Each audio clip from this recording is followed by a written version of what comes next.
As a therapist, one of the jobs that I have is when I'm listening to clients, it's notorious. They will bring up their phone and they'll show me posts on social media and they'll show me texts and they save every text.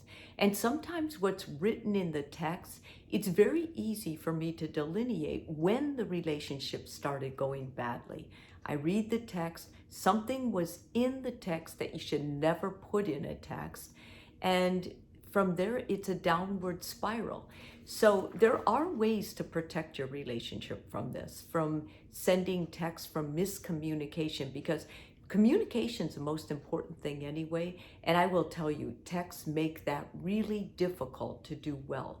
So these are 6 areas to stay away from and never text with your partner. In fact, if you want to so bad, just say something like, I'm sorry if it's an apology, and can we talk about it today?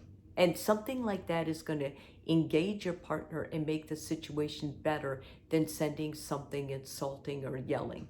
The first of the things not to do, don't complain, insult, or tell someone off on a text, ever. It's not going to go well. That will never go away. That person will always have it. It shakes their trust in you. It shakes their idea of who you are and how emotionally mature you are, which is a big deal, especially in a dating situation.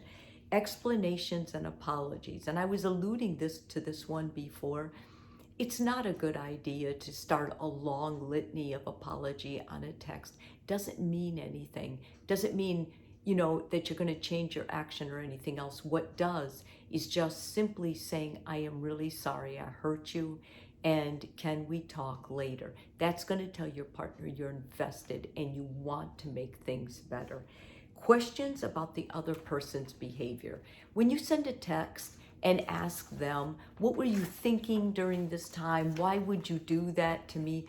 These very long, engaging discussions, it's not going to go anywhere because your partner is going to get defensive. They're not understanding where you're coming from, especially if you're angry or upset. They don't have your eyes to look at.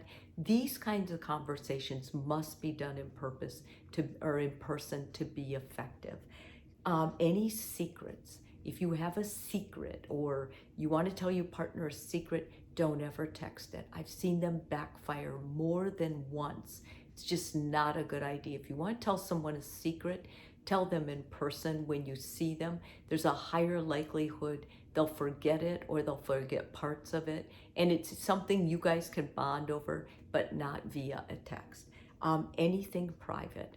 If you're texting passwords or bank accounts or anything like that to your partner, that's not wise. It's much wiser to call them in person or sit down with them in person and go through that stuff one-on-one. When you send it on a text, there's always hackers and it's always possible. I know because my husband got his identity stolen that way. So I'm telling you not only from a professional point of view, but a very personal one. And I think the most important thing is what we're all struggling with now, putting our phones away and just not doing anything. And I know it's hard, but you need that time. Your brain needs that time and your relationship needs that time. When people put their phone down and they have time to think and maybe even a scratch pad to write their thoughts, when they're with their partner, there's a deepening of the relationship. The partner responds to that more. It's as if they put more effort into it than simply flinging a text out to get their anxiety under control. Because that's what it is. When you send a text, they're urgent, then you're basically trying to dump your anxiety on someone else. And it's much wiser if you say, you own what you're feeling. I'm very anxious, or I'm very insecure, I'm very depressed right now. Can we talk later and meet up with a person? I hope this helps you with your relationship.